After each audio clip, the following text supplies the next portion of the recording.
understanding of the Flash, he's supposed to be this kind of super charismatic, real talkative jokester of a hero that just kind of gets people to kind of like him, and he just jokes around and does this thing, and he's just really laid back, but the main character is always late to get to his job kind of a thing. Ezra Miller makes him almost autistic, to be quite honest. So the character is terrible, cannot read the room and does not understand how to talk to people. Is super sewn in, like just super interested about the one thing that he, like one or two things he does, and like, okay, maybe he isn't autistic, but the way that he starts the character out, it's like, are you going for a character on the spectrum? Because this feels close. And it doesn't lend itself to a character that's supposed to be, pretty social and likable. And he doesn't pull that one off. And the other point is that the character is the Flash is to figure out how to use time travel, because we know that from the previous films in DC. So that's one of the last things he figures out how to use. But we get to see him, he gets how to use what he's doing, but he doesn't have any of the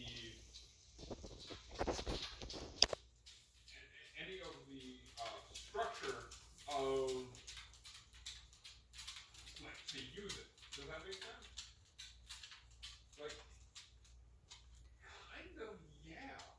Like, he starts saying, Alfred, that's not going to happen, and then it does, and it's like, why did you even question this? And Batman is involved, and Wonder Woman is involved for a moment, and then the Flash runs back in time, saves his mother, because that's a key part of it, and all of a sudden he's not in the same world, and Batman isn't, and so the DC Batman right now is, I know his name, he's an A-list actor right now. Michael Keaton. No, not that one, the other one's Hay. George Clooney. George Clooney. Okay. The current one is George Clooney. And they go back in time, and it's like, okay, and the Flash is coming to realize that by making this small change, all of a sudden, there's all these actors from movies that are no longer the main characters of those movies. And he's like, yeah. So then he's like, okay, we gotta find Batman. And he's like, do you have Superman? And they don't know who Superman is. Do you have Cyborg? They don't have no idea who. Do you have Wonder Woman? And then he said, do you have Batman? And they have a Batman. And they go find that Batman and find out what's going on. And that Batman is Michael Keaton. You know why that's important, right? So Michael Keaton is the Batman from the OG.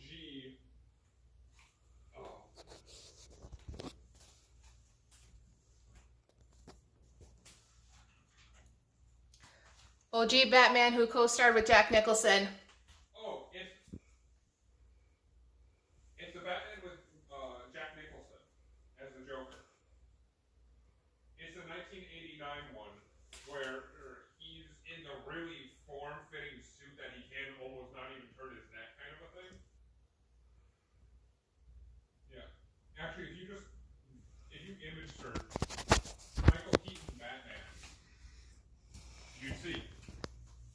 So the DC, so at this point, the Batman we've all been showed is not the current Batman, but the Batman a lot of people grew up with is the current Batman. And so there's a lot of build-up and take into that. And honestly, a lot of the Batman scenes in this are some of the greatest parts of this entire fucking movie. Because Michael Keaton just runs away and acts and plays the part so wonderfully. It's fantastic to watch. And then they say, And then they figure out that at that a pod from Krypton landed in Russia instead of America. Red Sun. That's actually the voting ground. And I thought, holy shit, that's going to be crazy because this is a huge thing. So then they go over there and they find out that no, it's not Superman. It's Kara, so Supergirl. But she's been tortured for years in Russia. Not insane, but she's not trusting kind of thing. And all of a sudden, they have to deal with General Zod, who is one of the key points in the current Superman movie. But now they have to deal with it before anyone else is really ready to handle this. And it's this entire building up of a universe, and there's all these wonderful points, all these wonderful things leading up and pointing out and kind of nudging. There's even in a moment where they show off a Nicolas Cage Superman. And it's funny because before Henry Cavill's Superman came up, Luke Cage was one of the final actors they were trying to settle between. So they were kind of nudging elbows, going, "Yeah, this could have been." And then the movie gets more toward the serious, and the movie comes out, needs to close, does it well, yada yada yada, goes in and finishes. But the movie is great because of all these fucking little Easter eggs that is so cool if you know about it. None of it is good because of Ezra Miller. He doesn't. If you've heard me go on a tirade, I'll try to let it go at this point. But the CW Flash, have you ever watched any of that? Okay, short version is the CW Flash did an amazing job. He is funny, he is likable, he is interesting, he handles the role amazingly. And they could have brought him in and just made him the current the Flash. But they didn't, and they wanted someone that had more star power so that they'd get more attention. And they chose Ezra Miller, who is now arrested and in jail. Yeah, and they're actually serious about recasting him when he comes out, and it's like, don't do that. He wasn't good.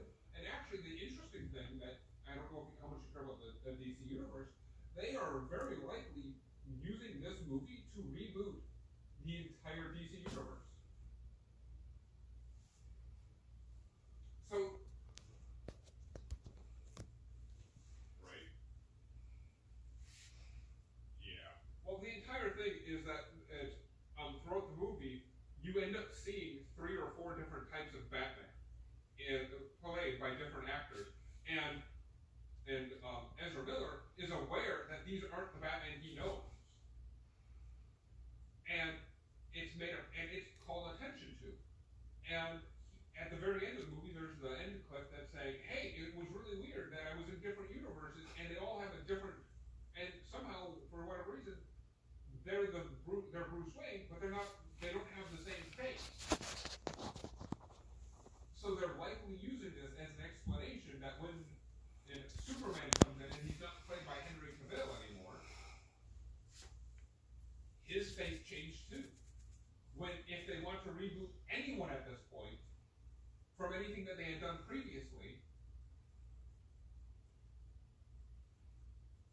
yes, and I didn't know this, but Flash resetting DC canon is almost a meme at this point. It's happened so many times.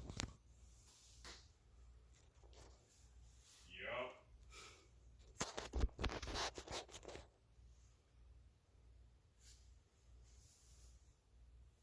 Right? And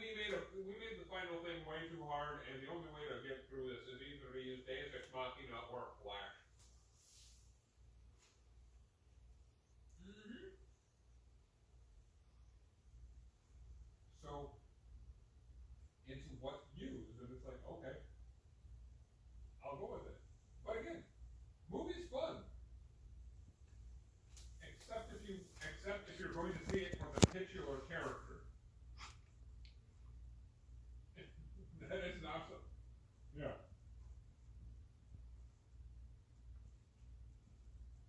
See, kind of an issue with that, huh?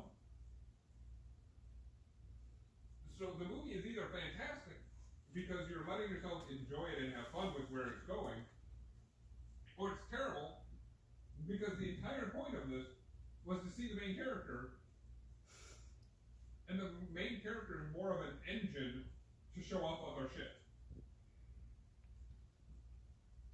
Which also makes sense why Warner Brothers didn't, like, after finding out Ezra got put in jail, didn't want to scrap this movie, is because they needed it to restart.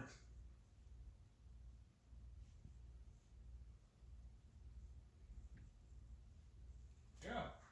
Well, the thing is that the system, like the entire DC universe, is literally just dead on arrival at this point. They had the Shazam movie, and that was really good, and they made a sequel, and no one liked it. Like, they had Wonder Woman, they made a sequel, and literally it was so many plot holes into that movie. It's a good movie, but it's just like, why did you write this in it like this? And I mean, Batman is by Clooney is interesting, but he's not the greatest. He's average at best. So doing all these things lets a potential thing to happen. Oh yeah, no. Keaton nailed it. Clooney is the current Batman, and he's the one that was in Batman vs Superman, the Justice League, and all that. And he's a more violent Batman.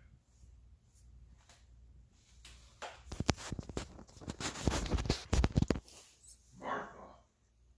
I think he means Ben Affleck. Oh my god. Because George Clooney was only Batman once. Or the Justice League, or anything else. Right? So,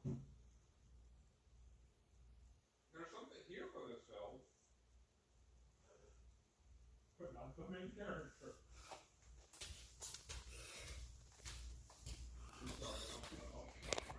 Yeah, so there you have it. The Flash was good. Apologies for making this late. When I mentioned that a family friend or the relative gave us tickets, it was 30 minutes away from my home. So by the time we got home, I was out. I was sleeping. And I woke up this morning and it was like, oh crap, we gotta get everything ready for Father's Day, blah, blah, blah, blah, blah. But anyways though, yeah. The Flash was fun.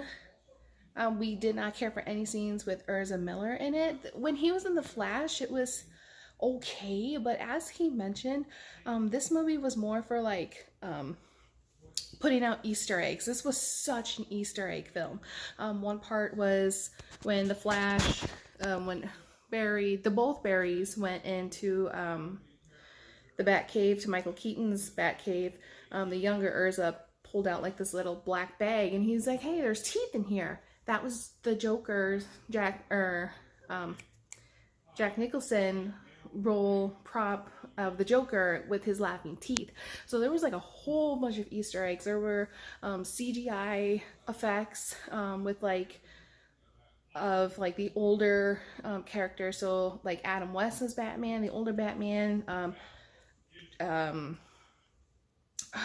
I can't think of his name, but the older like Supermans, the older actors that play the Flash.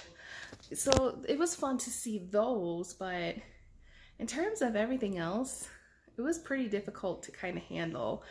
But yeah, it definitely left a big timeline of a whole new team coming in for the Justice League. So with Erza having these like criminal record backgrounds that he has, the felony that he has, you know, his role as Erza may be done for. And there was a point where we mentioned last night while my husband and I were going home, and it would have been a good topic, but my phone died. Of course it did. But there was a good topic where, you know, this could give an opportunity to maybe have Batman Beyond. So I don't know anything about Batman Beyond, but it could maybe lead up to that. But The Flash, it was okay, I guess. It was fun. I did not care for Barry Allen's role. It just didn't fit compared to the CW Barry Allen. And he didn't have that spunkiness. He didn't have that like little smart ass remarks. And he had that even in, you know, Justice League, and when he made his appearance in Young Justice, he had those like he had those smart ass remarks. And this time Barry just didn't. He did not. So yeah, it was good. So I think that's really all I can say at this point. But, you know, if you're a fan of Flash, of everything, you go see it. You know, if you're not a fan of Urza, but, you know, you want to see all the Easter eggs, go see it. And let me guys know how many Easter eggs you found. There were a whole bunch of Easter eggs, and maybe I might talk about it later, maybe not, but we'll see.